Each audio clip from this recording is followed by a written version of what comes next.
All of you know that my wife Jennifer has passed away, and it's been the most difficult time in my life. I regret to actually say I don't have a big support system at all. Thank God there are certain people, my beautiful aunts. They came over the house yesterday. They helped clean up. They helped us get the house in order. God bless them. This is on my mother's side. I love them with all my heart. A lot of people, my cousins on my mother's side, they've been the best. Calling me up, checking up on me. How you doing, cuz? I love all of them. I'm just going to say it straight out. On my wife's side, it's been a total disaster. I'm not going to get into it. I'm not going to get into anything. I'm just going to say it's a shame. Because here's the bottom line. For 27 years of my life, I've done nothing but treat everyone in my wife's family with utter respect. That's it. Never, ever had. I even asked, I spoke to one of the uncles today. I was like, can you remember one single time in 27 years that I treated you with disrespect? And he said, no, I can't. He goes, I can't remember exactly, because I never did. I get it when people get angry, when there's loss. They get angry. I think they need someone to blame. They need someone to blame. But you're picking on the wrong guy with me. Because I did everything in my power to save my wife's life. Even the doctor said, they said, I never seen someone with so much love that they wanted to save their wife's life the way you did, Rich. I said, I never seen anything like it, they told me. I would not budge. I would not budge. From the beginning, they were telling me, Rich, your wife has too many problems. She's got the lepto disease, the cancer in the brain, the cancer in the spinal cord. They said it's too much. I don't want to do anything. Just let's put her in comfort care. Let's put her in hospice. I said, no, I don't accept that. I said, I want my wife to get better. I want to help her in some way.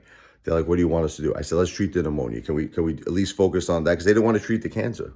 I couldn't convince them to treat the cancer because they said, it's so messed up in this country. I love this country. I'm a patriot. I love America. But when you're critically ill, it's very difficult. They don't want to treat the cancer. I couldn't get anybody to treat a cancer. I couldn't get her out of there. I couldn't transfer her because she was on a ventilator. Every hospital was saying the same thing to me. They were like, let her get better with the pneumonia first. Then, if she gets better with the pneumonia, we'll see if we could take her, for what's called an outpatient, procedure for maybe some kind of treatment. So that was the plan. I said, pump her up with the antibiotics. Come on, let's beat this pneumonia. We could do it. I tried to stay strong and optimistic. I really tried. But the problem is, while all of this was happening, I think the cancer was just too aggressive. It was, she couldn't move her legs. She couldn't move her toes for 36 days.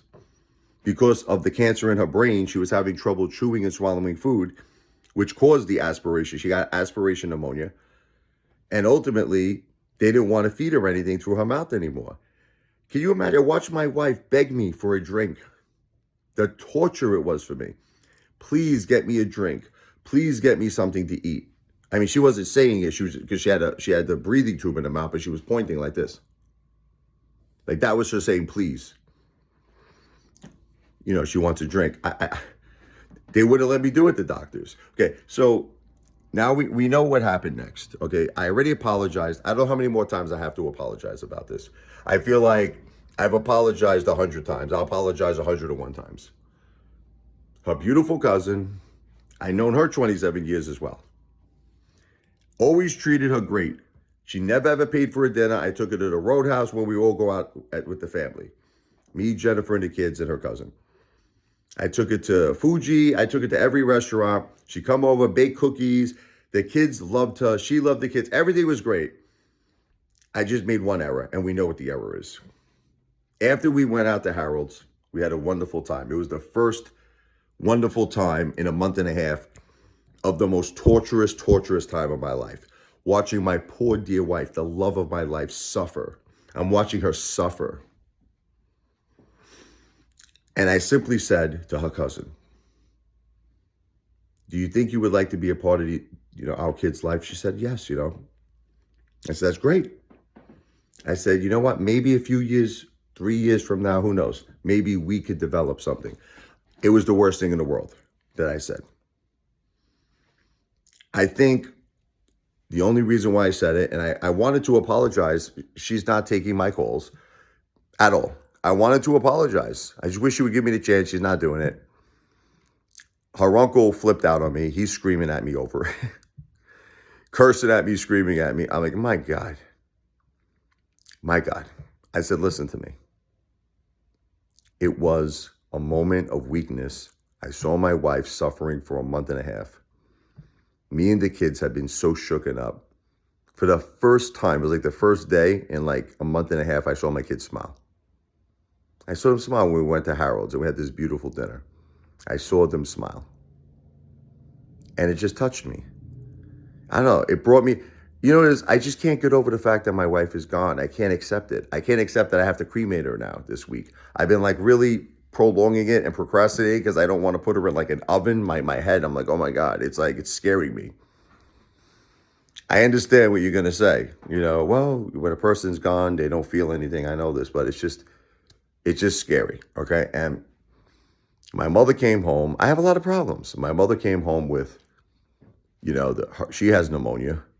She collapsed in the same driveway, my driveway, where my wife collapsed when she first went to the hospital. My mother went down too. I'm under a lot of pressure. You know what you need when you're under a lot of pressure? You need support. You need love. You need caring. That's what you need when you're under a lot of pressure. And unfortunately, it's so unfortunate I'm not getting it from my wife's family. I'm getting a lot of horrible treatment over a stupid thing. What did I say that was so bad? I said, look, the kids love you. You love the kids.